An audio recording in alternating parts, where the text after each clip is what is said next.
இல்ல என்கிட்ட வர்றேன் ஐயா வர்றேன். ரெட்டல் அடமானம் வைக்கிறியா? வச்சிடுறேன், வித்துறேன். கட்சி அடமானம் வைக்கிறியா? வித்துறையா? அதான் போயிருக்காங்க. இவர் என்ன எதுக்கு போயிருக்க? நீங்க குடியுரிமை திருத்த சட்டம் ஆதரிச்சவர் இஸ்லாமிய கொண்டு வர்றான். நம்முடைய ரத்த உறவுகள் இஸ்லாமிய யாரு? இஸ்லாம் பூரா வந்திருக்காரு. பூரா யாரு?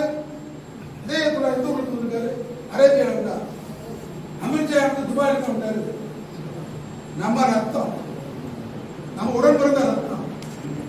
இஸ்லாம் மாணவர், இஸ்லாம் மாணவர்கள் 4 தலைமுறைக்கு முன்னாடி 5 தலைமுறைக்கு முன்னாடி அவரை படிக்க கூடாத ஜாதினா ரோஸ் வந்துச்சு. அப்ப நான் என்ன பேசுறிய? மாயா மாறுவா. அவர் பேர் மாயாண்டி இருக்கிற தாத்தா பேரு மாயாண்டி என்ன ஆயிட்டாரு? அமெரிக்கா மாறி